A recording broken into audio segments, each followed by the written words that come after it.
European Cup final winner in Paris 3 years ago. Now can he score another from the penalty spot? Left-footed, strikes it, he scored!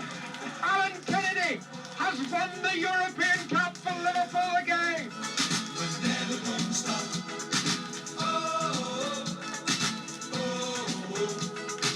Liverpool, we're never gonna stop.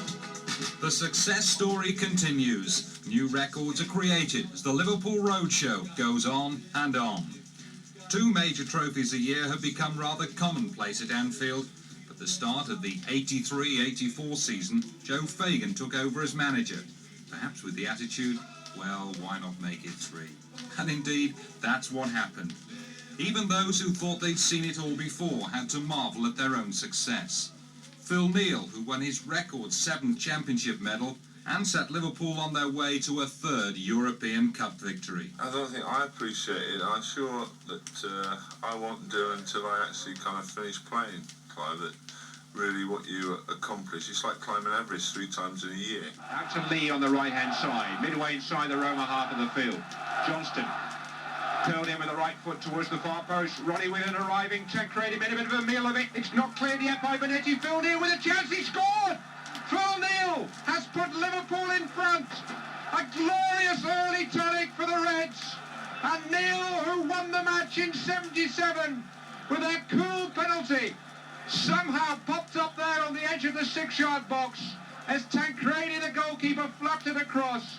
It bounced down into the path of Phil Neal, who, with 14 minutes gone, plants Liverpool's foot firmly on the road to an unparalleled treble. Yes, 3 major trophies in one season. The real drama in Rome comes later. First of all, at what stage did the players start believing that the treble was a realistic possibility? Once you clinch one, that's when the ball really starts to roll. It gives the boys a lot of confidence, and I think once that narrow win over Everton in the Milk Cup was clinched, then obviously the boys dug in their heels and thought, right, we like that, we'll go for another one now, and I think that's when the store was set. Was there something about this group of players, though, that got them through to win 3, where perhaps in the past 1 or 2 Liverpool sides have just fallen at the last hurdle? Yeah, football's a game whereas you can go out at 2 or 3 competitions very quickly, Clive. I don't know, they still have the same good attitude here that they've had over the years. It's just that maybe the ball ran for us a little kindly towards the end there when we had a few injuries and whatever. We had to dig in, and we clinched a few narrow wins at home when we didn't really play so well. And now you're the man in charge of it all on the field. Well, yeah, on the field, and that's tossing the coin, is it? You know, yeah, hopefully I can carry on where Graham left off. Now Dalglish. Neal again joining in intelligently. Souness just outside the penalty area. Left-footed shot. Oh, it's there! Graham Souness, an astonishing volley with his left foot. Strikes first blood for Liverpool. He didn't control it at the first attempt, but he smacked it in with his left foot at the second. Caught Neville Southall unawares. And with 21 minutes gone, Graham Souness, the man with dreams of lifting the Milk Cup later tonight, is the man who plants Liverpool's foot firmly on the winning way. Liverpool, we're never gonna stop.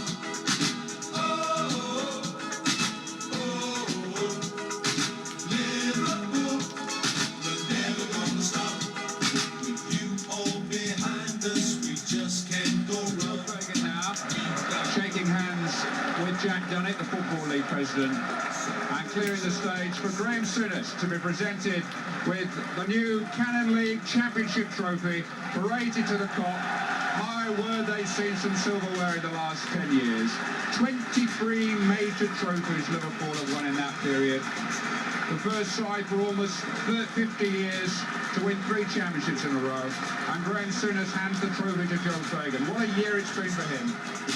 We play together, we just can't be beat.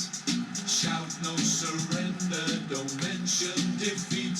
The long road to glory is trodden by few. There's no turning back, we're winning for you. Oh, As every season draws to a close, the same old question arises. What's the secret at Anfield? Why are Liverpool such a cut above the rest? When he joined the club in the summer of '83, Michael Robinson was anxious to find out himself. 12 months later, he'd 3 medals to be proud of. But had he discovered that elusive secret? I think Liverpool's secret is that there's no secret. It's just so basic and just honest hard work, no frills, and simplicity itself is really the secret. Was that different from other clubs that you've been at? Well, vastly different because everybody, say, is searching for this secret method that's going to make their team special. And as I say, the secret is that there's no secret, it's just honest hard work and simplicity. Now, what about the appetite for football on Merseyside? What are your impressions, for instance, of when Everton and Liverpool came together at Wembley? Well, Wembley's always a special occasion for no matter what two teams get there. But for a city that's passionate about football as Liverpool is, I mean, yes, it was a special occasion. And there's people so dedicated, like, you know, the staff, the boss, and Ronnie Moran especially, and Roy Evans. I mean, their life's football, and they literally give their life to the club. And it's just marvellous to see it come off for them as well. And Sammy Lee, one of Liverpool's outstanding players. 12 goals from Robinson, 12 more from Dalglish. But there was never any doubt who would end up the #1 hitman. The short one, but it's pumped in towards the near post. Johnson with a good header on, brilliant save by Hodge. Rush 1-0. Typical opportunism from Ian Rush. He just can't stop scoring goals. Joe Fagan voted for Graham Souness as his man of the season. Everyone else went for Ian Rush. His fellow professionals, the football writers, both elected him Footballer of the Year because of his uncanny ability to supply in abundance football's most important commodity. And conditions getting noticeably worse, in my opinion. Out to the right-hand side. Graham Souness, right-hand touchline, midway inside the Villa half. That's a useful cross in towards Nicol. Turned on. Ian Rush will try a volley. Oh, it's an absolute beauty. 2-1 to Liverpool. And Ian Rush won't score a better goal than that. A cracking left-footed volley as the cross by Souness from the right-hand side maybe took a flick off the head of Steve Nicol and fell to Rush almost at waist height, and he just stepped back, had a good look at it and cracked it in with the outside of his left foot. Nigel Spick didn't even know it had happened. Ian, 83-84 was a remarkable season for you. Did you ever expect it to be quite as successful as it was? No, I never expected it to be like that because didn't expect to score as many goals as I did, and to win 3 trophies is just rounded it up. Being very modest because you forgot to mention Footballer of the Year twice. Yeah, I think that's every player's dream really, to win the Footballer of the Year really, and to win that, I just can't believe it really, and to win from the writers as well is. But I think what I respect more is from the fellow professionals. I prefer to win that than from the writers.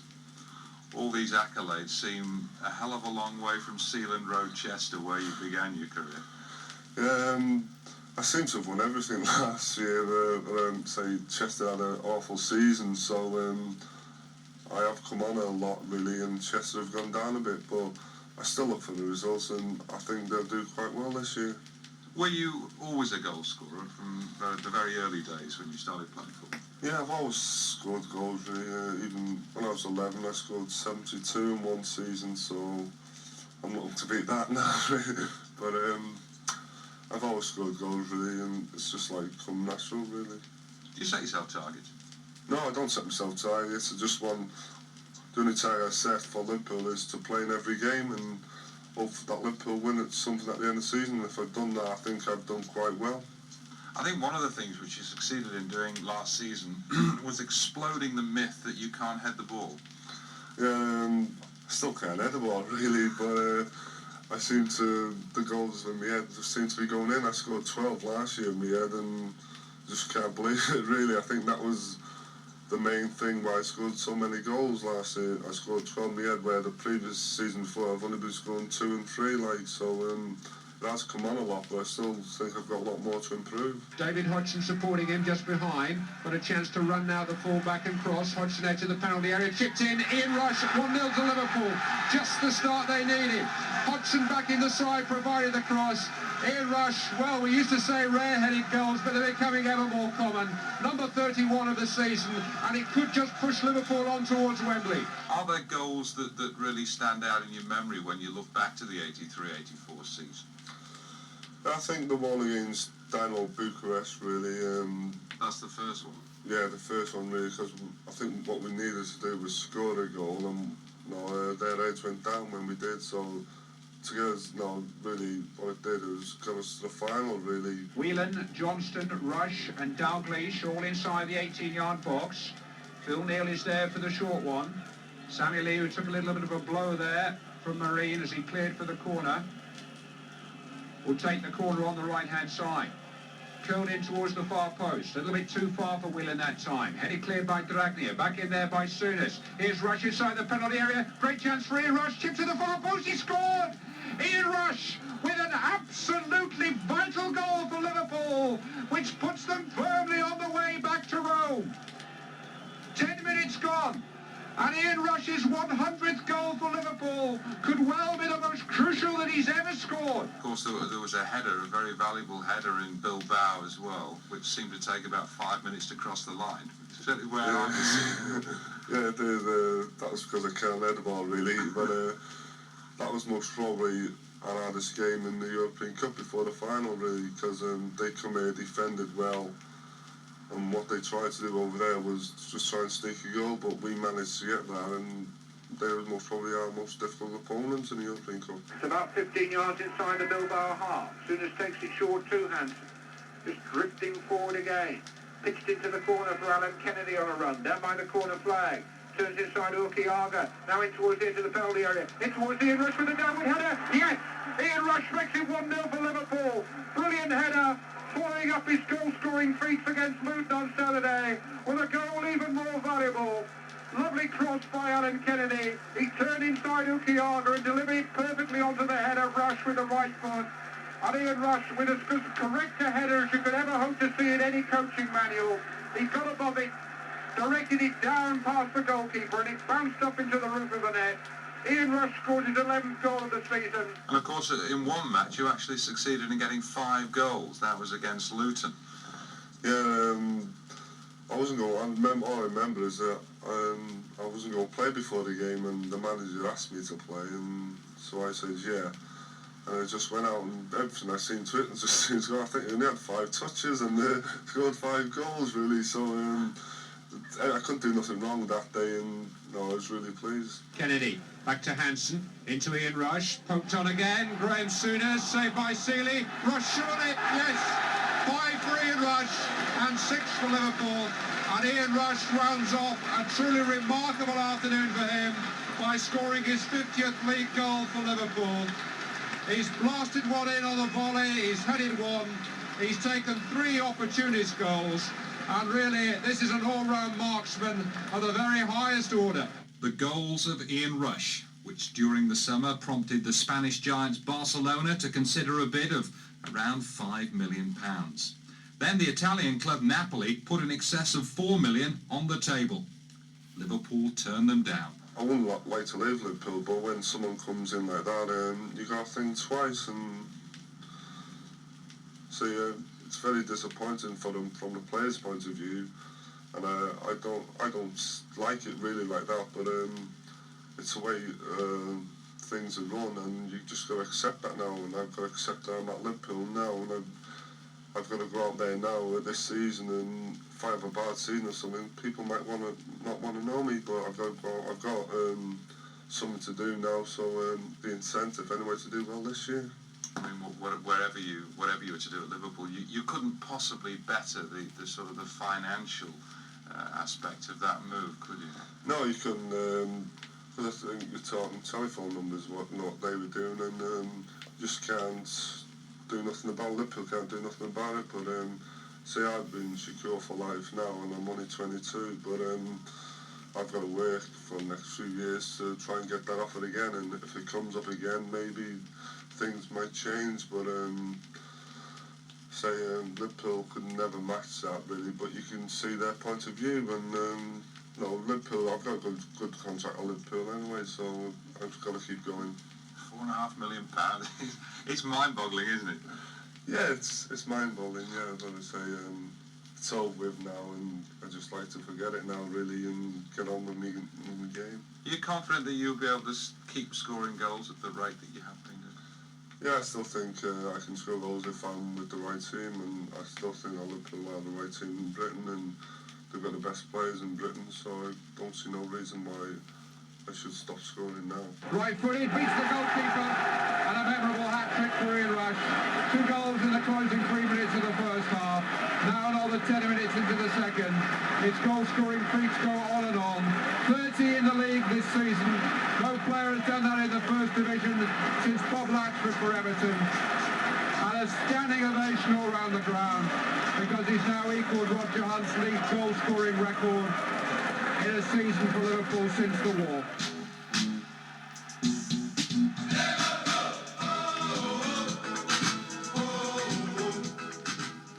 Coming up next, the glory that was Rome. Francesco Graziani, another Italian World Cup star, picks up the ball, kisses it, hopefully, and prepares to take the penalty in the knowledge that he must score to keep Roma on terms. What can Grobler produce? Right-footed, over the crossbar! Oh, Liverpool are 1 kick away!